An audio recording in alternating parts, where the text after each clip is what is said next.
Ladies and gentlemen, guess what? I have an incredible show for you today with an incredible individual. For those who may not know, I just want to take a moment to introduce the incredible Serena Wu. And I hope everyone is prepared to dive into a mind expanding conversation with an extraordinary individual, a trailblazing business attorney and author. Serena's passion transcends legal boundaries, focusing on the therapeutic potential of psychedelics, health, wellness, and mission driven social entrepreneurship. From advising on psychedelic-assisted therapy to navigating the complexities of blockchain and cannabis, Serena is at the forefront of emerging industries. Join us as we explore the intersection of law, psychedelics, and purpose driven entrepreneurship. Serena's journey from litigator to advocate for purpose driven companies is a testament to her soul aligned path. Harvard Law School alumna, advisor to Reason for Hope, and founder of Women in Psychedelics, Serena brings a kaleidoscope of experiences to our conversation. She's also the author of an incredible new book that you can see behind her. And I would recommend everybody go down to the show notes and give the button a click and check it out. Dandelion Odyssey. Serena, thank you for being here today. How are you? I'm good. How are you? Thank you so much for inviting me. Yeah, I'm excited. I think it was about a year since we've talked last. hmm It took me about a year to finish the book. Ah, it's interesting. It's first off, congratulations on the book. And I want people to understand a little bit about what goes into writing a book. And some people say that like the book may be a little autobiography, though. The first book people put out is sort of an autobiographical in some ways, but maybe you could give people a little bit of background on why you wrote the book, how it got started, and what does it mean? Yeah, all great questions. I think I've heard since I was young that authors write what they know best, right? Whether that could be learned through research or from their own experiences or observations or things like that. But then there's also an aspect of imagination and creativity that goes into writing anything. Um, I've been thinking about this book for some time. My best friend was the one who encouraged me to write it for many, many years. And I resisted writing it because I think in the beginning it was just sort of like, who would want to read my story, or how can anybody even relate to that? And so I still resisted it. But then I had an experience where um, I was reaching an epiphany, and the question was asked of me whether I was going to write this story or not. And at the same time, psychedelics was becoming mainstream. More and more people are intrigued about psychedelics and psychedelic medicine. I've worked with certain types of psychedelics in my healing journey with psychiatrists and also abroad. And there was just something that was, I wanted to tell the story about how, like, what a journey could look like for somebody who is going through that process.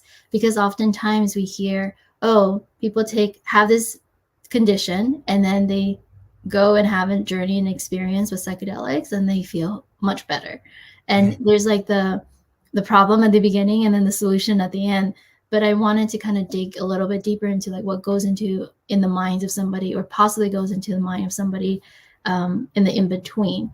And I think it's also like a story that I was telling to me, to like my younger self. If I was younger, I wish somebody had told me a story like this, where it's kind of like, it's hard. On life can get hard.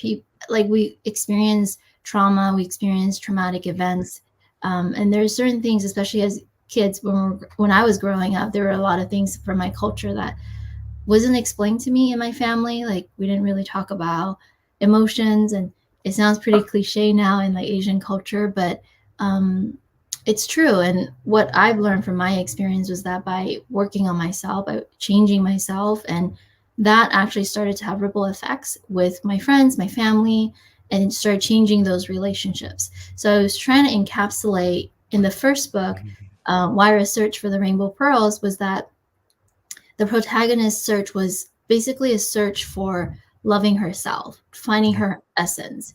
And by finding her essence, she can start healing herself, and hopefully um, that will create rippling effects throughout her life. And the goal for this the story Dandelion Odyssey is that it would be like a 3-part book. I don't know what's going to happen in the future in the next books, but for this first one, it was really a message about returning to one's wholeness. I truly believe that we are born whole, we are born perfect and wonderful, but over time, through our experiences growing up and the environments that we're around, we learn different messages and we learn different opinions and perspectives about ourselves as well as the world, but particularly about ourselves. And those experiences, could be great experiences that have positive impacts, or it could be not so great experiences that have negative impacts. So the story of Wyra is that she would just kind of go through that process where she was at a low, go through the process with the help of psychedelics of returning back to her own wholeness and to start healing those parts of herself. It's so awesome. I can't help but see, like, when I see the background behind you, like your head is perfectly framed and the explosion behind you. And what it makes me think about is the the explosion of your story, like the beauty just radiating from the back of you and the courage it takes to go through difficult times. Like you've gone through some, but I think that your story and in this book, you're giving people permission to explore the beautiful side of tragedy. You know what I mean by that? And that's really hard to see sometimes, especially when you're in it, especially when you're in a culture where, we're not going to talk about that. We don't talk about Bruno over here. You know what I mean? Yeah. But like you're really inviting people into your life and saying, hey, look at this. This is really hard for me to talk about, but I want to show it to you so that you guys can maybe take this pearl and see how it might be a pearl in your life. And it kind of brings me to go ahead. What do you got? No, it's beautiful the way you see that, because I think an aspect of the story, what I wanted to get at is there are gems, there is light in the darkness. And I've, with my healing journey, I've spent a lot of time in the dark, and I grew to really feel really comfortable in that. But to the point where it subsumed me for a very long time, but it's over the process of like rediscovering myself, I learned to see that there's still lessons to be learned. I can't really say there are reasons for everything, but there were definitely nuggets of lessons and insights that I gained by having those experiences. And that was something I did try to imbue into the character Wyra, is that, she sees the world in pretty like bleak terms, especially in the beginning, but over time, the way psychedelics work sometimes is that it acts like a mirror to see our inner worlds, and it challenges our perspectives, good and bad, and by mirroring, not just like, it's like, oh, she can really see the darkness, but also she can see the light, which she's not seeing, but the psychedelics is mirroring that because it's already in her. So that's, again, kind of going to tell people that, I wanted to tell people that, like, hey, as cliche as it sounds, like, there is light at the end of the tunnel in the dark, and the dark and the light, it just coexist together. You can't really have one or the other. Yeah, it's a great point. And there's so many similarities where, sometimes in the height of a psychedelic experience, you're able to gain a different perspective. And it makes you realize that you were in the dark about some things. Like you didn't have all the information, or you were unable to see a different perspective of it. And writing kind of does that same thing. It allows you to portray yourself as the antagonist in a story, but you're also the author of the story.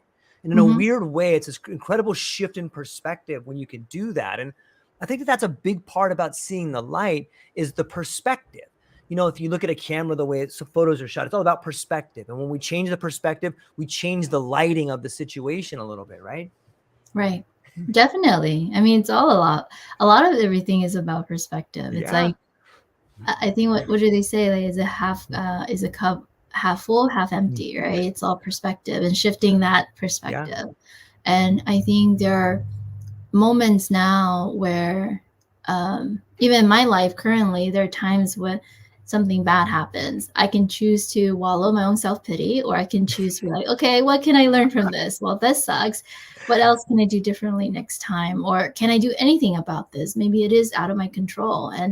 Um, and then just being able to look at what's happening sort of from a third person observer's perspective. So I'm not so attached to any particular outcome, although that still happens, right? But it's a constant process. It's a constant practice to be doing that. And I feel like I'm learning all the time, but at least one of the other things too that I wanted to promote with the book is the idea that psychedelics medicine can be used when used safely and intentionally, can be powerful medicines.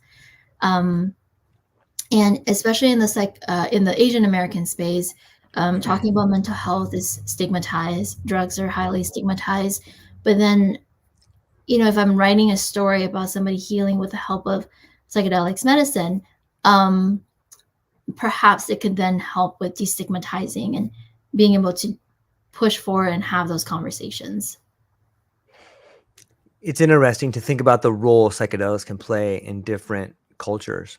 And it reminds me of my wife is Laotian, and I remember going over to to their house about 3 years ago. We went over there and we were hanging out with their family, and her sister Vaughn Lee has two amazing kids, Tyler and Lauren. And Lauren's getting ready to go away to school, and Tyler is just crushing it. He's super smart. And when I left, I remember walking up to him and being like, "Hey, I just want you guys to know I love you both, and I'm super proud of everything you're doing." And like their face got so red. They were like, "What?" But I could see that like they don't really talk about that too much. I gave them like a big hug, and they were like, it was so cool to see because I just saw them like explode with joy, like on some level. But they were like, "What are you talking about? You love me. You can't even say that about everybody." But it was psychedelic in a way. So I know what you're saying about how psychedelic medicine in different cultures can have a profound effect on some level. And it's opening in some ways, the idea of psychedelics in cultures. Thanks for letting me share that. Yeah, that's wonderful. I mean, it's kind of like the same, like what I've seen is that what I've learned is that, in Chinese culture, at least with my family specifically, it's like they might not say it, but they're very good about showing it. A lot of it revolves around food. It's like, have you eaten yet? What about this? Like, even if you're stuffed, they're like, no, have some more food. And they just want to make sure you're well fed. And that's their way of expressing love. Whereas like talking about it, saying you're proud of you, it's like, it's so foreign. It's so foreign to their vocabulary that it's just not that comfortable. But it doesn't mean, but it's like, it's the language, right? Being able to understand each other's language and what is being expressed in particular different ways. And it took me a while to even realize that. I was like, from with my mom, I was like, that's how she expresses love. And it was just really foreign to me because I didn't understand. Yeah. Okay, so this brings me to this question. The rainbow pearls symbolize a path of unconditional self-love. How does this metaphor resonate with your efforts in creating a more... Okay, wait a minute. I'm going to come back to that question, man. I have another one first I want to ask you because it was close to it.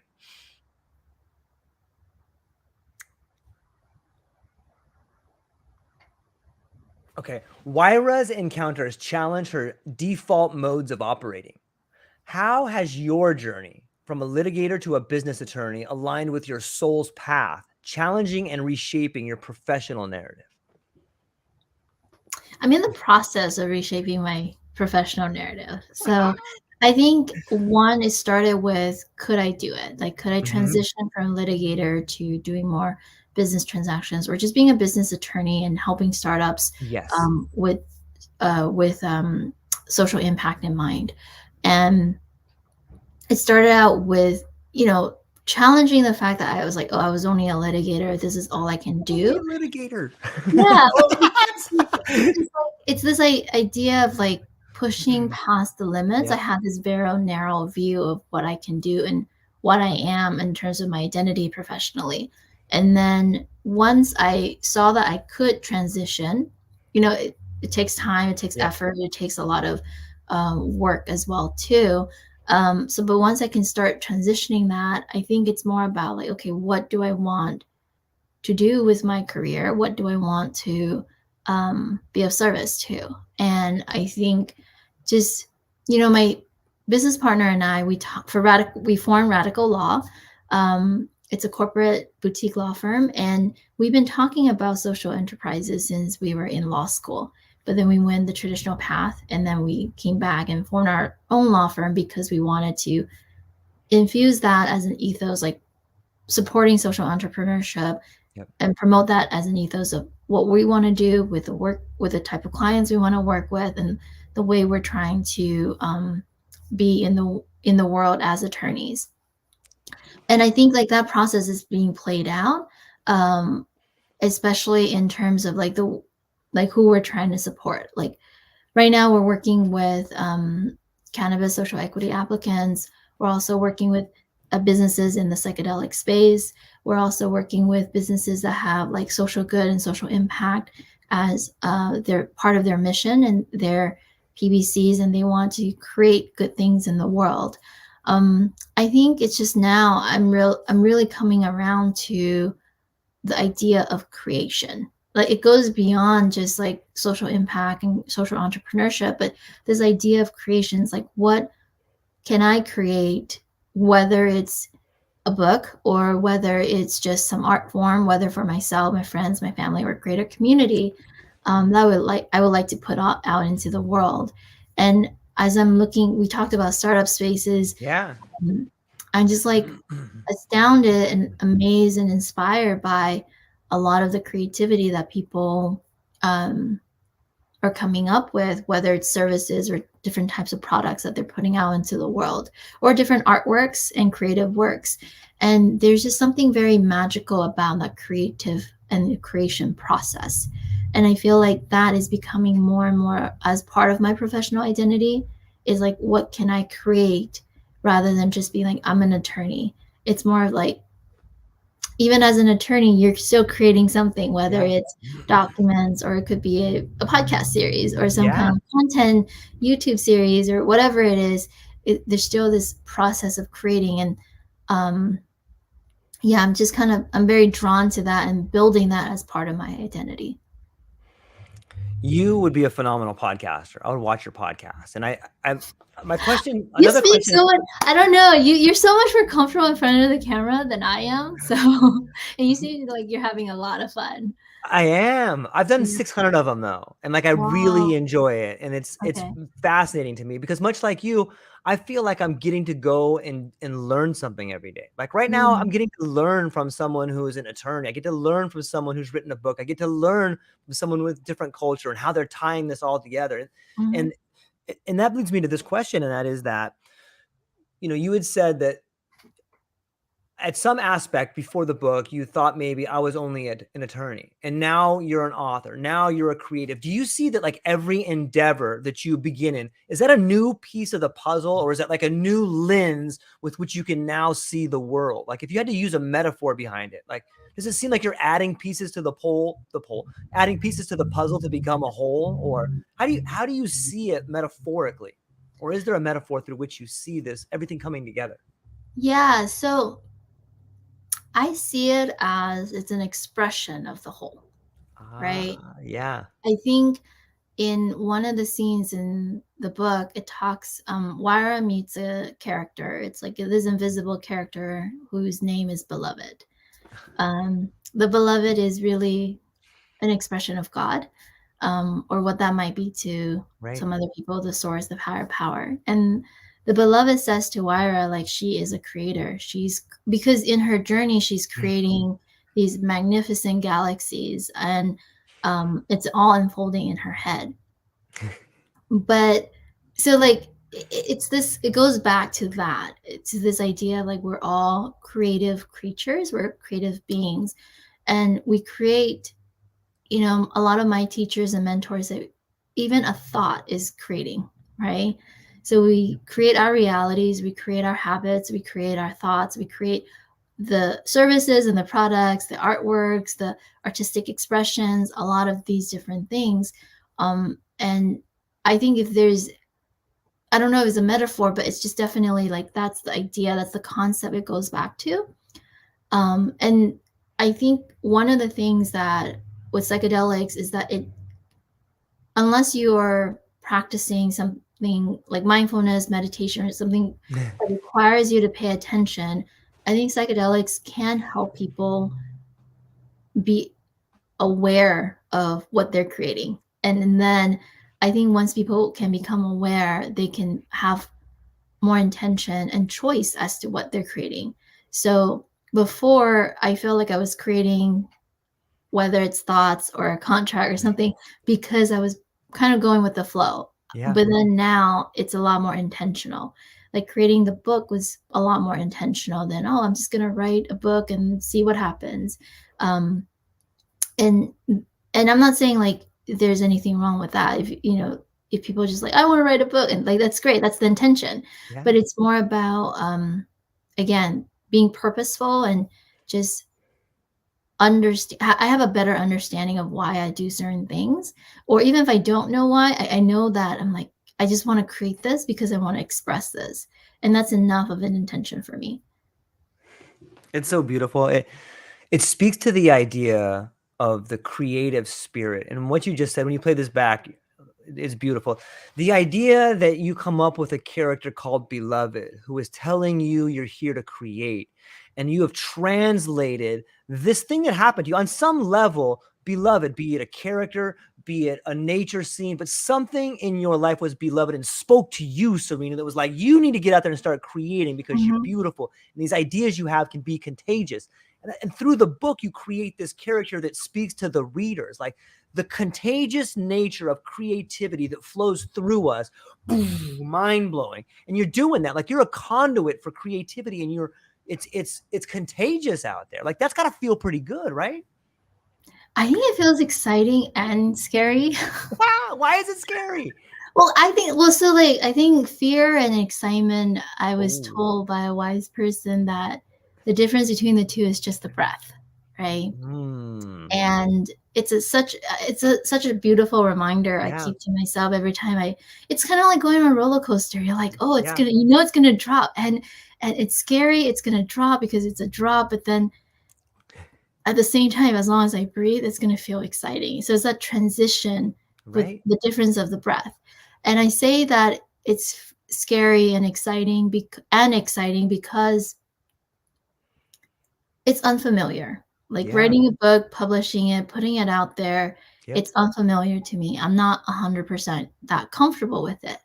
And at the same time, when I just take a breath, and I'm so excited I get to come on this podcast and talk to you about it and your audience about this, it's like, then it feels exciting because that contagious character, that nature of ideas, it's fascinating. You just kind of see where it goes. And I've looked at some of like a lot of businesses and books and works of art and whatnot. Sometimes it doesn't take hold for a while, but then something happens, like with artwork. I heard like with artwork, it could take decades, and then somebody might find value in it, or value was created somehow through some event, and then now it catches on fire, and then it just spreads, and it becomes even more valuable. But same thing with ideas. Sometimes it takes a little bit of time to catch certain ideas, and then it spreads and spreads and spreads. But one of the things is that maybe I'm more aware of it now.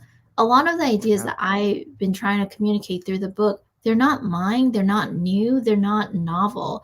They're just translated and they're repackaged in a different way to fit that particular story. But the idea is that we're all creative beings, right? And we're born whole. Like that's been around in other cultures and other traditions and other religious beliefs and their teachings for a very long time. So it's like I can't take credit for all of that. But the way we communicate these ideas might be new and might be appropriate for the specific time. Yeah. They say beauty is in the eye of the beholder. And sometimes somebody can see something and be like, I don't like that at all. But it takes imagination to coax the beautiful out of that which is not beautiful. And we admire that. Like when someone can look at this situation and go, I'm so sorry, but I learned so much. You know what I mean? Like That's powerful right there. That's inspiring. And that's what we need, especially in times of transition, is people that can stand at the precipice and be like, let me show you, come here, let me show you something, and are you scared or are you excited? And it's what we need right now. And I really think that we are on the precipice of creating a new world, and it's people having the courage to say, you know what, I'm more than a litigator, I'm also an author, and I'm also these things, because that lets somebody else do it. Like there's a young George or a young Serena out there that is maybe going through their trials and tribulations, Mhm. and when they see you talk about the difference between excitement and fear, like, oh my God, maybe that hits home for them. Maybe that's maybe that's the calm pond, and you just threw a little stone in there. Now it's rippling outward, and people can read the Dandelion Odyssey and be like, wow, I'm totally affected by it. It's mesmerizing to think about. Let's talk about art and the cover of the book. Like what is the symbolic nature of the cover of that book? It seems pretty like it's got some deep roots to it. Yeah, I mean, I really appreciate the graphic artist who translated my stick figures into this beautiful artwork. I literally gave them stick figures, and they did magic. Um, so the girl in the middle is supposed to represent the protagonist, and she's holding, I think, like a dandelion that's kind of like spreading. Dandelions, like, that's a metaphor for me specifically. And dandelions have a lot of seeds, and the way I feel like with the character's journey is, and I feel like with the life's journey, is that we're drifting into the air. We're drifting, drifting, drifting until the seed finds a home, the ground, and then takes root and then grows into another dandelion, or like the weed, and then grows into another dandelion, and then they keep propagating. So it's kind of like a metaphor for the drifting that we might be doing in life. But then at some point we do settle down, we ground down, and then we propagate. We continue to propagate. But I personally, for me, dandelion was just like, it. I felt very like, for a long time, in my journey, I felt like I was drifting a lot, and then when I returned home to myself, that was kind of like the dandelion falling into the ground, the seed taking root, and then growing into another beautiful dandelion. So that's what it meant for me. So it's like, again, going back to the theme of the story, and the message is like, finding wholeness. You can't really find that outside of yourself. It's really within you. And when you feel connected to yourself, that's when you feel the most whole and the most grounded and secure and rooted in who you are. Yeah, it's beautiful to think of the metaphor of the dandelion floating and then finding a seed that grabs hold. And on some level, you look at the life cycle, like all of a sudden now you're creating this new dandelion, and it's just this system of rebirth and growth. And it's let me send a shout out to everybody that's talking to us. We got Diggs, he says, what's up? We got Michelle. Thank you for chiming in, Michelle. She says, I love that. The difference is the breath. That was a beautiful quote. And she says again right here, oh my, how cool to come across this. What gorgeous wisdom. Entering the age of Aquarius is a time for the people. We are finding our tribe. It's interesting to think about the changes that are happening. And I love the symbolism that you use about nature. Were some, like, obviously you spent time looking at dandelions, and like, why the dandelion? I mean, you talked a little bit about what the metaphorical is, but have you always been attracted to dandelions, or what's the symbolic nature of that? Have they always spoken to you? Yeah, it's the only plant that I know that has a lot of seeds. It looks like a very puffy cotton ball, and that but it's so light, like it goes and it spreads and flies into the wind, and you don't know where it's gonna land. It might be close by, it might be a little bit further down, but it's the only plant that does that, and it's a very, very tough weed. Dandelions are very tough weed, so it's again another point about us individuals. Like, we're very resilient, we're very tough in our own ways, and many of us have gone through a lot of traumatic events in our lives, or experiences, or just like tough times. Even if they're not traumatic, like tough times, like life can get really tough. But us being alive, us living the life that we're living, being around the people that we're living, it's a testament to our resilience. You know, it's fascinating to me to get to talk to people and talk about their relationship to the environment. Like both of us have had some really amazing experience with plant medicine, but I also think it's incredibly fascinating. And I think that the plants with which people choose to describe their lives by seem Mm. to embody the same characteristics of them. And it sounds to me like you're really tough. It sounds to me like maybe some of your mindset is like, I have all these different ideas and I know one of them is going to take hold. Like, Mm. is that kind of accurate, or what do you think about that? I hadn't thought about it that way, but yes, I mean, the drifting, the toughness, and but also like the lightness. But now I see, like, with so many different seeds that we plant, um, something was bound to take hold. You know what I really like about it too is like you described how beautiful it is, and like you've kind of given an homage to it on your book. And in a way, I hope you see what you're really saying is how beautiful you are, and it's an homage to you. Like you are that beautiful. This thing that you see in nature is so beautiful. Like that's a reflection of you, Serena. All those strengths, all the drifting, all the seeds. Like that's what you're doing. Like that plant is calling to you, and it's like, hey, we're the same. That's a good point. That's a good point. Yeah, Yeah. I actually saw in a vision of mine as well too. The light was shining on it, and but it was calling to me. It was the only plant, and it wasn't supposed to be where the environment was supposed to be, but it was there, and I saw like this, because like a dandelion, when it flowers, it's this yellow flower, or the yellow dandelion I was thinking about, and it was flowering that in a jungle, which it wasn't supposed to be. So yeah. A creative person in the world of law. Like imagine that. Like here's this yellow Well, den. yeah, but like a lot of there are many Of authors who course. are attorneys. Like John Grisham writes a lot of Yeah. books, legal Yeah. books, and there's a lot of legal dramas out there. A ton of them. A ton of them. Yeah, tons. So people who are attorneys, like, or any profession where it has a stereotype that we're kind of stuffy, and conservative and whatnot. There are a lot of creative souls in those professions as well as in any profession.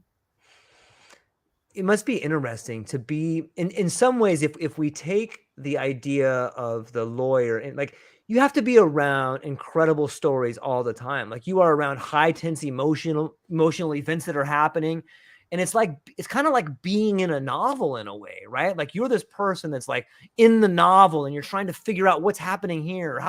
What words should we come up to describe what's this event right here? It's an interesting concept. Well, how do you mean? Like, we're talking about like the events I experienced as an attorney versus as an author? Yeah, like are there some similarities and some differences? I think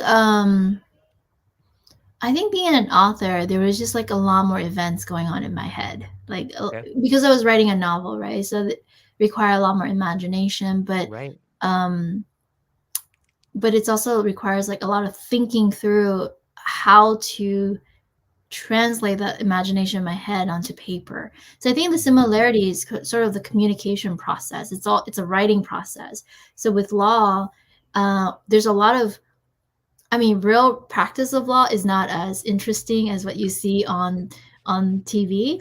But what is interesting though is like thinking through the arguments of something, or like the strategy of how do you get something. The client wants has a specific goal in mind. It's like, how do you get to that, if possible, if at all, because sometimes it's not possible. um so the strategy, and then sometimes, like, because you're dealing with people all the time and dealing with money, so there is always high stakes, there's always emotions involved, whether people want to admit it or not. And we as the lawyers are supposed to try to mitigate, deal with emotions that do come up, or concerns that clients have, and figure, because at the end of the day, it's still very much a people oriented, relationship oriented service that we're providing. But and then it's the communicating of what we are thinking, our thoughts, our perspectives, our advice to the client in a way that they will understand. And depending on the sophistication of the client, it changes the way we communicate with them. And then with as an author, when I'm writing, like what I'm imagining in my head, and I have to translate that, again, it's just like, okay, thinking about how this will come out. Usually I write without any filters. And then but then I go through many revisions process. And towards the end, I'll read it to myself. One of my editor told me to read it to myself 3 times. And as I'm reading to myself, I'm like, oh, this doesn't sound good. So then like that prompted me to change how I would communicate a sentence or a phrase or something like that. So again, it's like as I'm creating, I'm also learning about communicating. How do I communicate with different people? And that is very similar whether I'm an author or I'm an attorney. I think with an attorney, I can see it more in real time. But then as an author, I think it depends. When I hear from readers, that's when I'll know how I could have like how they related to the book, what touched them, what was Right. what was good in what was good in the message that they receive, because everybody's at different points in time and they might receive certain messages that some things might speak to them more than others. Yeah. It's sort of like once once you release a creative endeavor into the world, like you never know which part is going to inspire someone. Maybe something that you thought was a minor detail could be something that could really shift someone's focus or really put a giant smile on their face on some level. It's kind of the Mhm. surprise of creativity. Yeah. Yeah. And I hope it inspires people, because the opposite can be true, that they don't feel inspired. But I think again, it's just sort of like whatever goes. My book is not meant to speak to everybody. Right. It's meant to speak to the souls are that will resonate with the message I'm trying to convey. I like that term because I think what happens in creative endeavors is you're really translating your emotional state into a different medium and then passing it on to somebody else.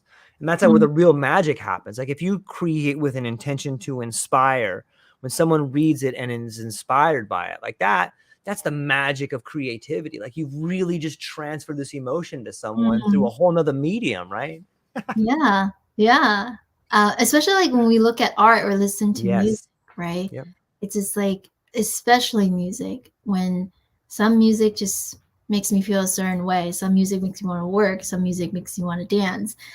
Some music makes me just want to feel at peace. And there's just, something about that. I don't know how to explain it, but it really talks to us, to the core of our bodies. Yeah, and there's this weird slippery slope that kind of happens too. Like when someone, and I understand the reason behind it, but I want to get your opinion and make you talk about some of the ideas behind it. But like you create something that becomes beautiful and it inspires somebody else, and then they want to take part of that creation and echo it and amplify it. But sometimes, especially in law, like we have these really stringent like patent ideas. Like this is my idea and I want you to like it, but you can never use it.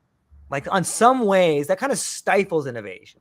Not so much with artwork, but on some level, like, do you think that there's sort of like a loggerheads right there? Like on some level, our need to own our own idea and not let it free stifles what that idea could become later. Like it stops its growth on some level. What do you think? There's we can have a whole conversation about this. I think it's particularly nuanced. Like I know it Okay. came up with the debate with respect to psychedelics in the biotech space, right? Mm, There's different reasons why people would want to patent and own certain things. mm-hmm. And at least from what I understand from speaking with patent attorneys that I know, having patents is a way to incentivize people to innovate so that when they innovate, they can then benefit from the fruits of their labor. But what's happened too is that you've got patent trolls, you've got people by patenting, they're excluding other people from the innovative Right. method, idea, technology, whatever it is that they created. So I think in one way I sympathize and I empathize with the folks that are creators. They're creating something, but then I also understand like there's financial reasons, business reasons, economic innovation, stimulation reasons, Yeah. why ownership is important to stimulate and support innovation. But it doesn't happen in all contexts, right? And I think there's also the open source movement in technology where instead of just, you could put people can put their software out there and have people innovate, like multiple people innovate for like so that everybody can access it. But the thing is that some people are going to start innovating and improving on it. You get a better product out there. I think there's room for all of the exploration of all of these paradigms and different incentives to see where, like, who's going to win. But in our capitalistic culture, without innovation, there might also not be dollars or investments made into certain types of innovation. And again, I think it's a little bit hard to say in that context. Like, I can feel for both sides. And I think for me, like this artwork, like this book, I have a copyright to the book. I do plan on registering it as a copyright because I did create this book. Yeah. And that protects, I don't know how long copyright is for, but I think it's for like the life of the author plus some years or something like that. Or it's a very long time. If somebody were to want to create derivative works or stuff like that, they would have to get permission from me if it's deriving from this story. And I benefit from that, from this work in terms of future work that's created and all of that. So there is like this financial incentive to create as well. And there's been in like the music world, there's a lot of debates going around, like, with Spotify, the licensing of the streaming of the music, but making sure musicians are paid a fair amount for their music, but they're paid very, very little per stream on Spotify and other streaming platforms. But the idea is like there's this tension always, or what I've seen so far is that the tension between like who's controlling the mechanisms of distributing and transmitting it to large scale of people and the people who are creating the music. And I think it's like part of a supply chain in a way. So you have a creator create the creative work, whatever that may be, and then they have to go either on a platform, either on YouTube podcast or whatever it is to have like people get access to it. But the people that are kind of acting in those middleman roles, creating the platforms, they are also innovating. They're creating a platform that allows people to access it. So there's value that they're creating as well, just like the creator is creating a value in their innovative creative work. But I think the question becomes like, what is fair for everybody for compensation? And then there will always be, I think, people out there who want to access music without paying for it, or access. I mean, that happens all the time, but I think it's just a constant challenge and a constant tension in all of this. And it comes down to the question, like how much people value creative work to the point where they'll pay for it. You've got Netflix or other streaming platforms, again, creating content that they stream only on their platform to entice people to come and buy subscriptions and whatnot. But then you're not able to access it anywhere else. So this is all just to say, like, I think sometimes the ownership piece could deter others from creating. If it's like, I think the ownership piece incentivizes people to create. But then like maybe the process of panning, or like people coming in and buying up pans, or just panning for things that may be questionable, that kind of could drive people out or push people out from continuing to innovate. And then at the same time, it's like what is the right balance to compensate and also incentivize people to keep creating, whether it's something they could patent or they could create a copyright or a trademark. And from a legal perspective, it's really a question about property. It's a question of Mm. intellectual property. So that's what I'm saying. Like, there's a more very nuanced discussion about all of this, and there's also philosophical discussions too. But to create an artwork, whether it's a company creating something that they can patent, or it's an individual creating a painting, a song, or a book, or whatever, all requires some kind of investment. And what are they? It could be investment of dollars, it could be investment of time, energy, effort. Some creative projects take a really long time to do. But again, it's just like, what is that balance? I know like some people were upset about companies patenting molecules that have been in existence for a very long time. So I don't know exactly all the rules and the regulations with respect to like how a patent is granted, because I'm not a patent attorney. But there's questions about that. I mean, if the USPTO, the agency that grants trademarks, copyrights, and patents, if they find that this is innovative, it's new, and deserves a patent, they may grant it. But again, it's like that's where a lot of the debate, and also like the lawyers that are involved, like they would make the case to the USPTO, like, hey, this is patentable, we deserve to get this patent or whatnot. I'm sure there's more that goes into it than what I'm saying. But it's like, I think it's just very nuanced, and it depends on who you're looking at. I think some creators might feel like, wait, the way we're being compensated, it's not enough. Like, we put in so much work, but then at the same time, the market might not value the creator's work as much as the creator values it. Of So there's course. all these different perspectives that's happening. And it's a question of like, how do we deal with this intellectual property? Wow, that is nuanced, and it's amazing to see how deep that goes. It's interesting to think what we value and what we'll pay for and what creativity is, and how do you even put a value on creativity? And it's interesting to think about all that kind of stuff. Is that something you thought about when when you think about that? Does that inspire you to create more, or is there any sort of things that flow when you think about that? Well, I don't know. I guess it's interesting to think about the relationship between creativity and monetization. But for me, that like Mhm. those two things kill each other. When I think about monetization, it kind of takes away my creativity. It What is your can. It relationship? can. It definitely can. If you put it simply in that way, it can. I think Right.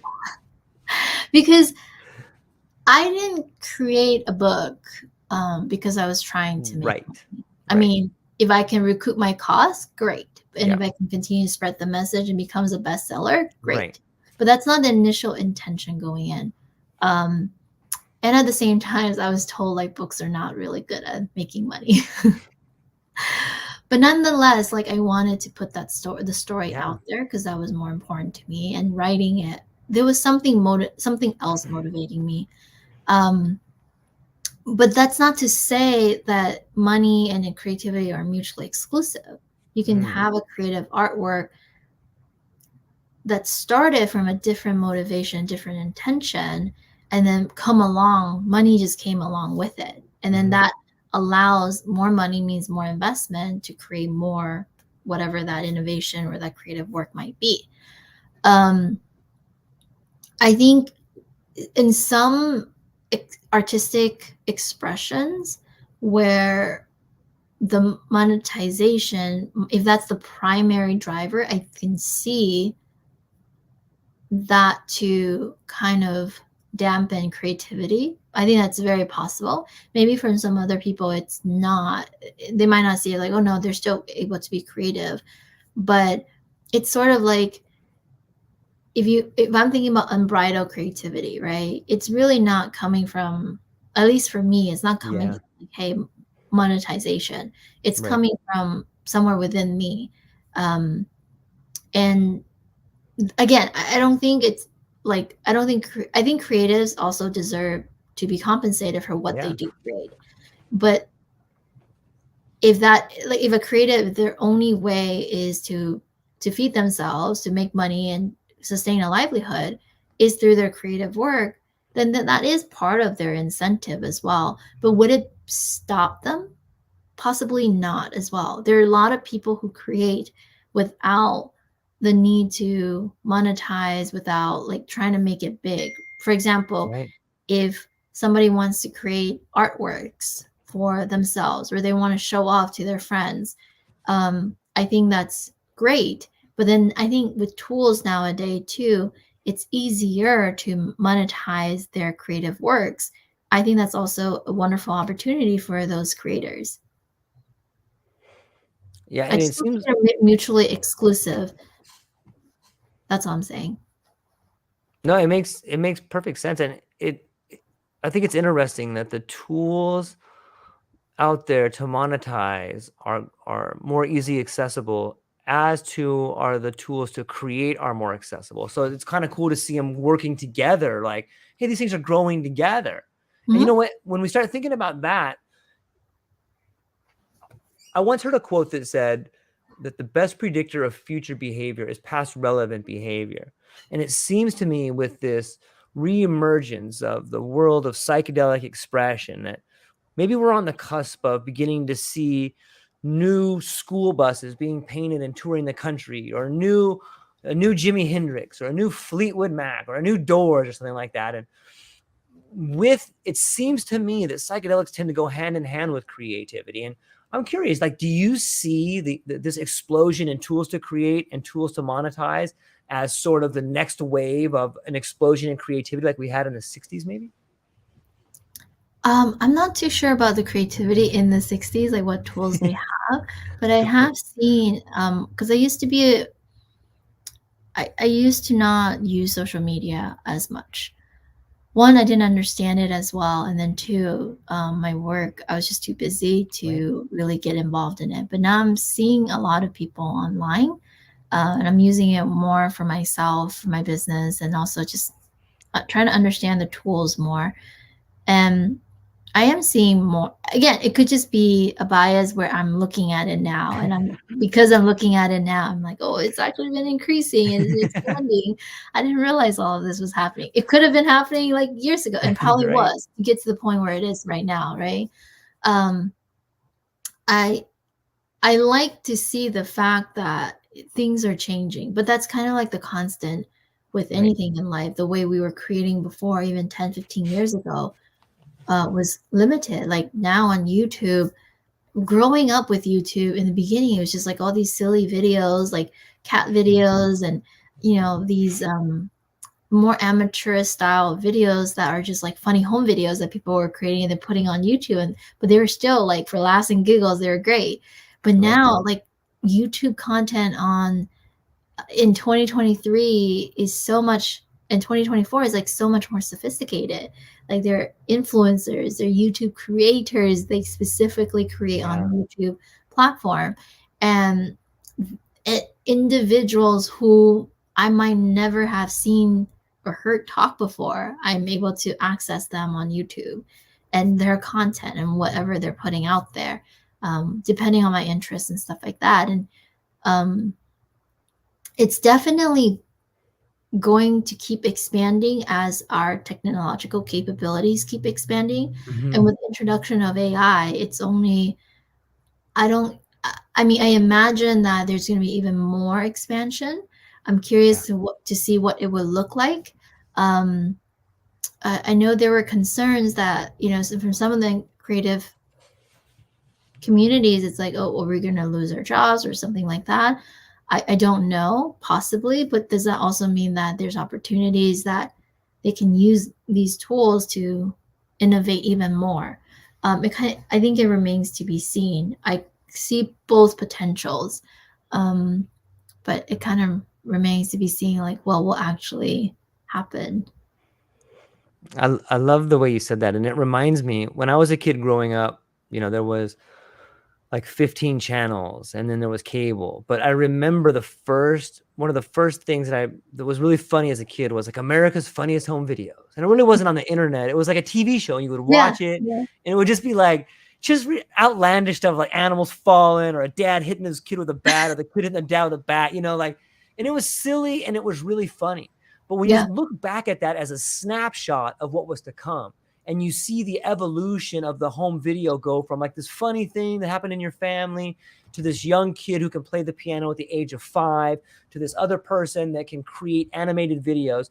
What you're really seeing is the expansion and a definition of what is possible. And I hope people can look back on that and see the long-term change that's happening, right? Like maybe people aren't going to lose their jobs to AI.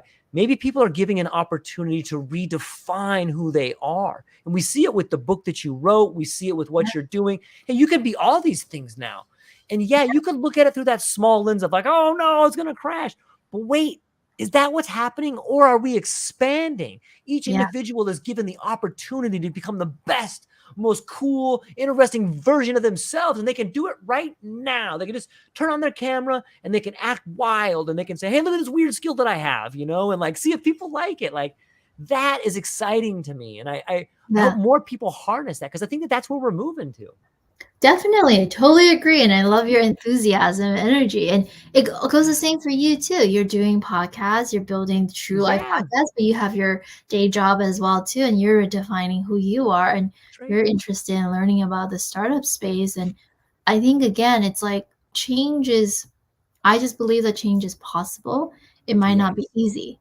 The transition might be really difficult for people. My transition period for myself going from a litigator to like doing business law work, it was difficult. I had self-doubt. I was like, I don't know if I can do this. But until I started to see the evidence, I can do this. But there was still something in me that kept pushing me and to keep on going. And I eventually found the support and the resources that I needed to be able to succeed.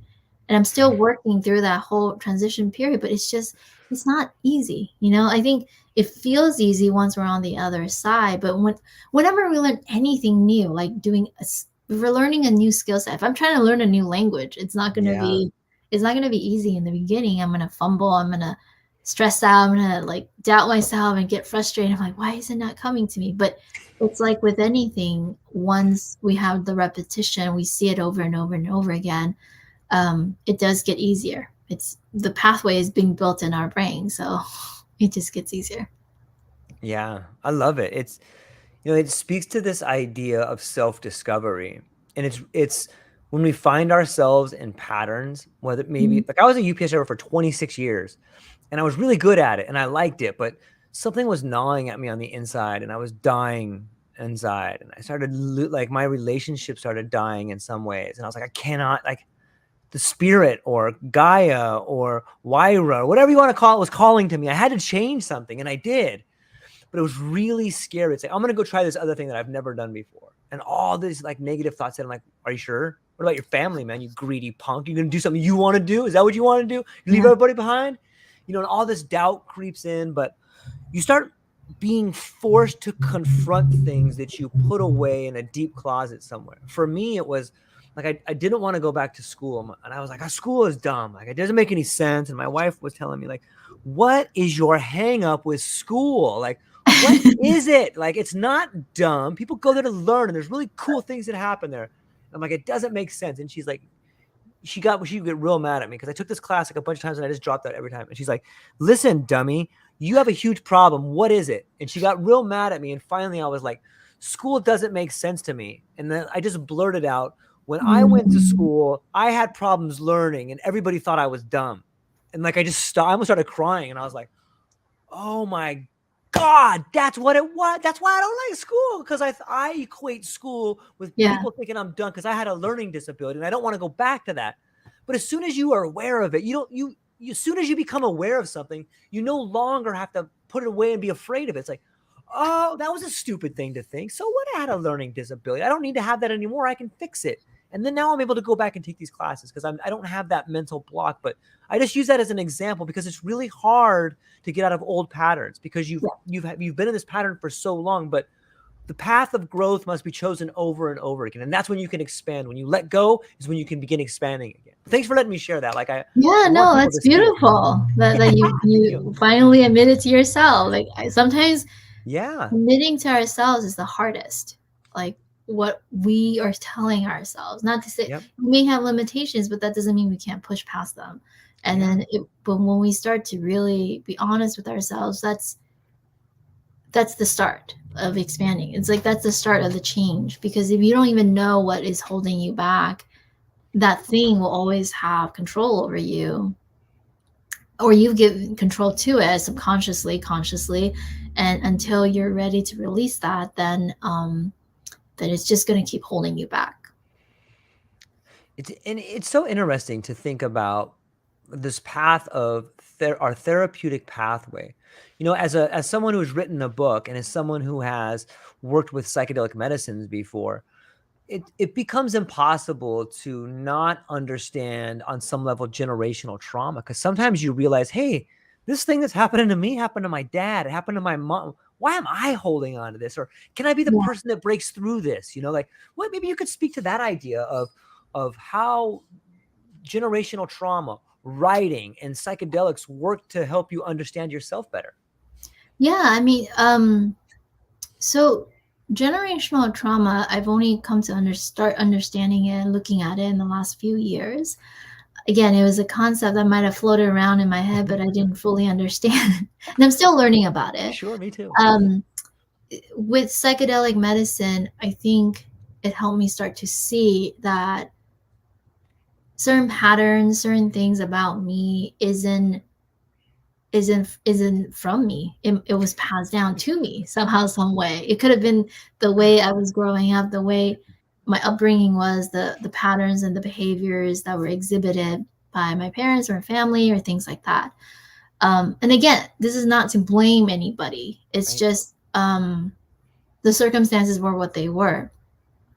And then as I'm learning and I'm going down my spiritual journey, I'm learning more about karma. I'm learning more about past lives. And I'm just still a beginning student. I just want to Yeah. put that out there. Like, I'm not an expert in any of this. I'm just a student and I'm learning it for myself. And psychedelic medicine sometimes can also bring up um, things that are not our own, that was not my own, but it's calling me to do something about it. And especially if somebody were to start working with more of the shamanic traditions and using things like, or medicines, like working with medicines like ayahuasca or huachuma, peyote, or it's just like more of the, like, ayahuasca and huachuma, they've been called like the grandmother and the grandfather. And I really like the combination of both. I worked with both when I was in Peru, and ayahuasca in Costa Rica as well too. And the two, it's just like they can bring up things kind of like their grandmother and the grandfather. They can bring up things from my familial lineage that I didn't even know existed. My mom doesn't even know existed. Like, my Yeah. family doesn't even know existed.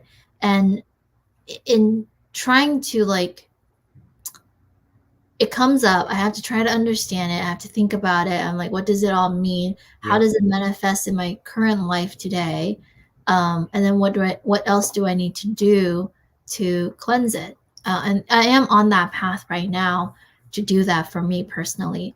And in terms of writing, so the way the Dandelion Odyssey, the reason I'm thinking it's a series, is that the first book is about Wyra in her current life. The second book is actually about the intergenerational trauma. And what I thought of so far is that, I'll give you a snapshot. Yeah. Wyra is actually going to journey back into time, and she's going to go back to a different point in time to really see an event that occurred that kind of started all of this. Like, the curse that I talked about in the Dandelion Odyssey is just it's derived, like, I've already hinted to that in Wyra Search for the Rainbow Pearls. It's like I've already hinted to, like, this particular event that happened, and she's going to go back and she's going to find out more about that event. And then that's as far as I got, but I have to figure out, like, how to then incorporate the psychedelics medicine piece, Wyra's own personal journeys, and what it all kind of means for her. And then also, like, the plotting out, like, the various characters that's going to come into the second book to kind of further develop the story. And I think a lot of people, I'm seeing a lot of people talk more. Again, it could be my bias. I'm paying attention to it more, but more people are talking about intergenerational trauma and what that looks like.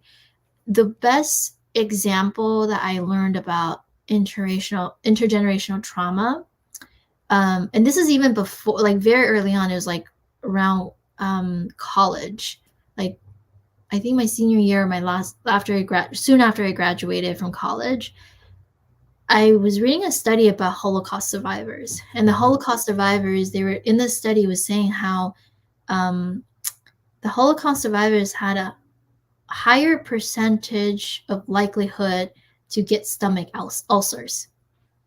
And this, I was reading and learning more about um, what is it called? Not genetics, but epigenetics. Epigenetics. I was learning about epigenetics because my friend at the time, he was really into genetics, and that's what he's been studying. So we've been talking about that, and he showed me the study where they were talking about Holocaust survivors. The theory was that based on their experience, for whatever reason, these Holocaust survivors and the generations after them, they just tend to have a higher likelihood of developing stomach ulcers. I think it was correlational. Of course, it's not causation, but it was a really interesting study that was talking about epigenetics and how trauma can be passed down. That was my first exposure to it from what I can recall. And I kind of put that aside for like 10 plus years. And then now I'm coming back around to my own personal journey and seeing, oh, okay, there are things that like people around me are telling me, hey, have you dealt with this? It's in your line, it's in your lineage, but are you dealing, like, you know, it's calling to you. And I'm like, what are you talking about?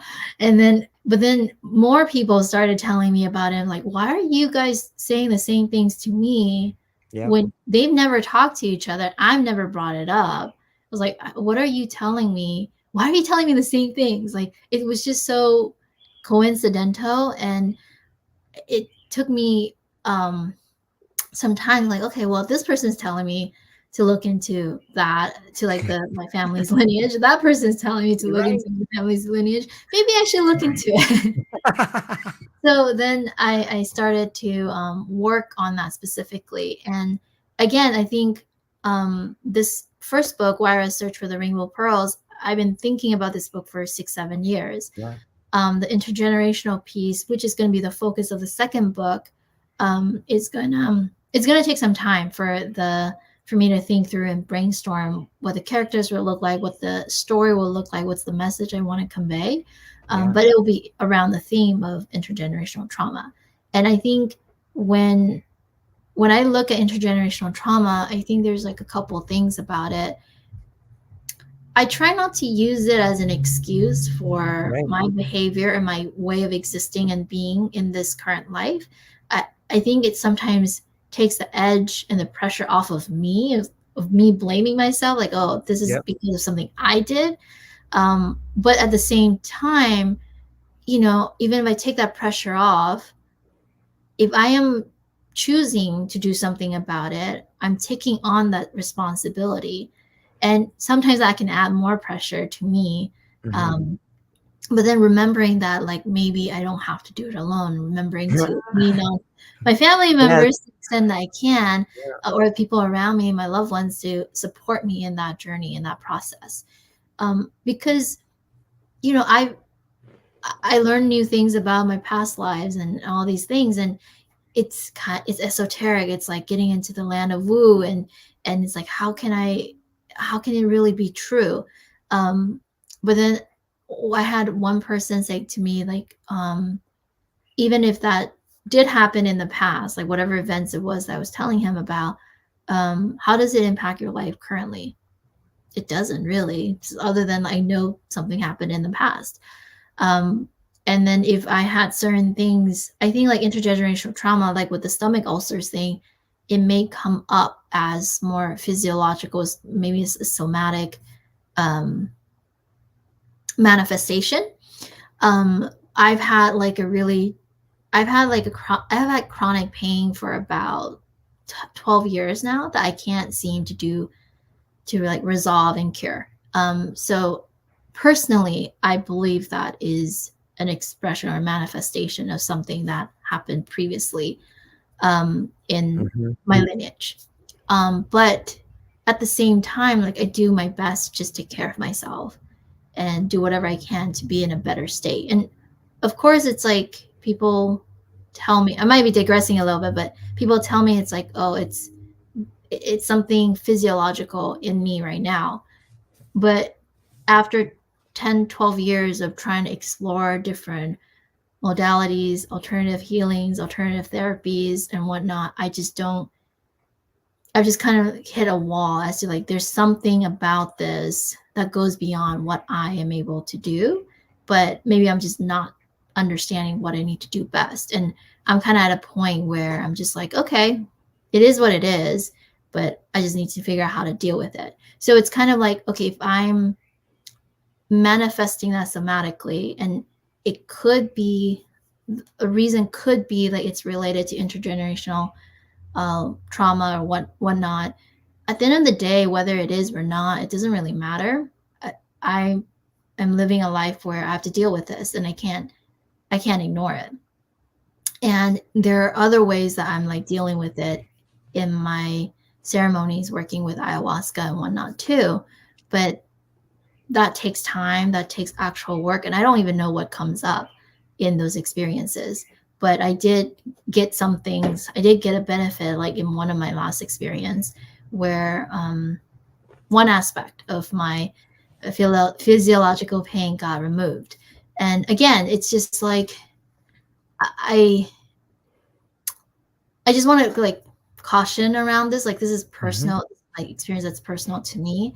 And there's a lot more that I want to keep learning. And I don't know that well about mystical practices and stuff like that, but I am getting more into those worlds, like mystical or spiritual practices.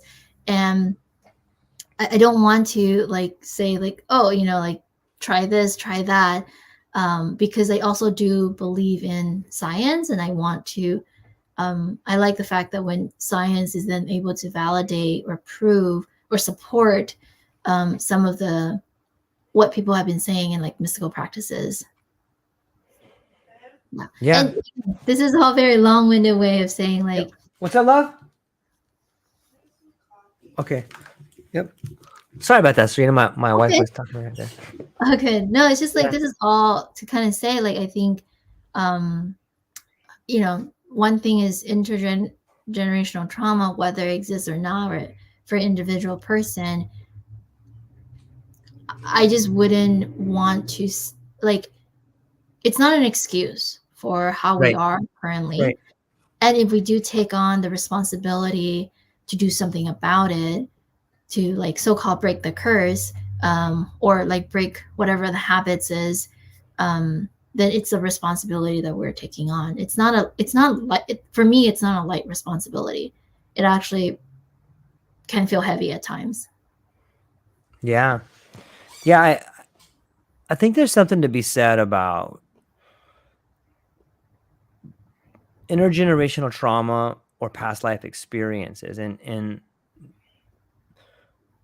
I think that it can have real time manifestations, and it can change your life, because the fact that an individual can become aware that they have generational trauma, it also means that that individual can learn the long-term lessons that were trying to be taught throughout the generations. And the thing that happened to your grandma may have happened different to your mom, and they may not have been aware of it. They may just have felt the consequences of it. But the fact that you become aware of it means that you are able to see what the lesson is supposed to be in there. And then you can make the change in that. And sometimes I think that that's what could be the manifestation of pressure or anxiety or pain, is that there is something deep inside of you that is begging you to solve that problem.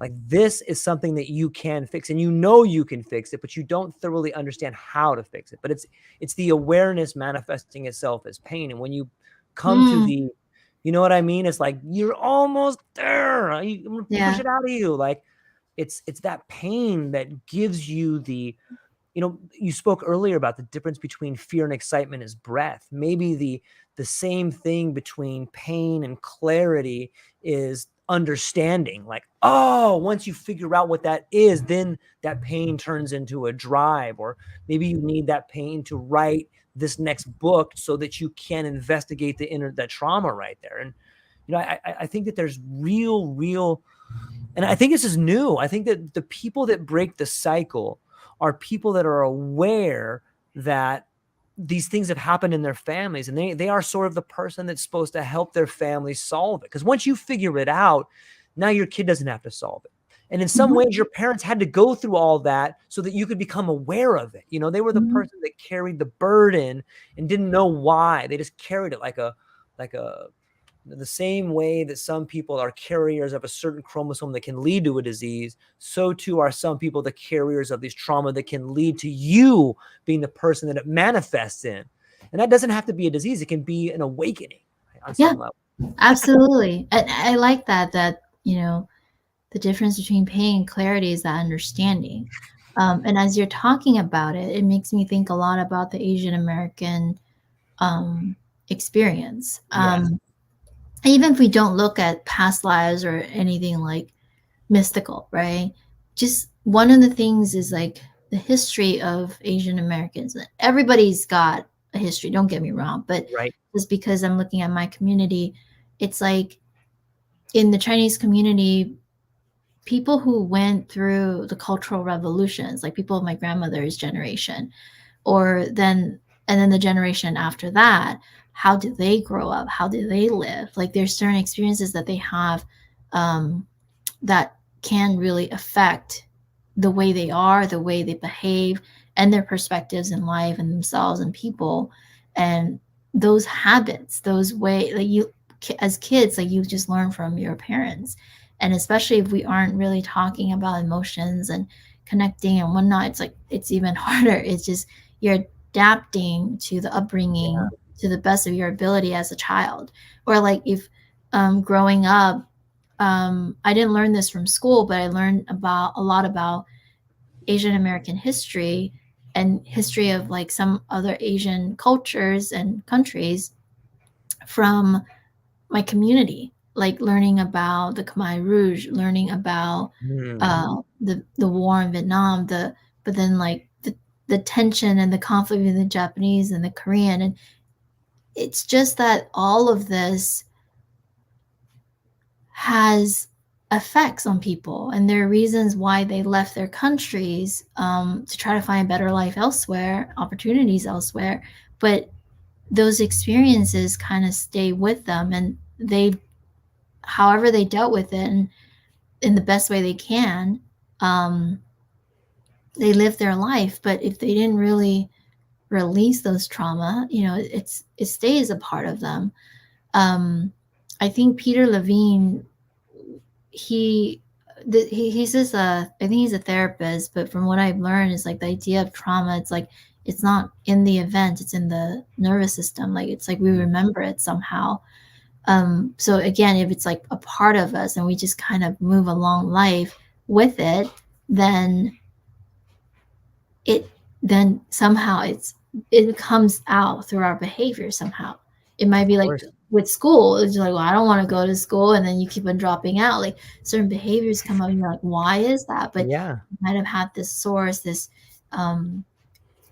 goes back to this source of like a really painful event that was really hard to deal with, and they dealt with it however best they can, which is, I think for me, if there's something that's painful, I tend to ignore it, or like I try to shield it away from everything else. But shielding it away doesn't mean that it goes away. It's just put away in a box somewhere and shield it away from the rest of me, but it's still part of me.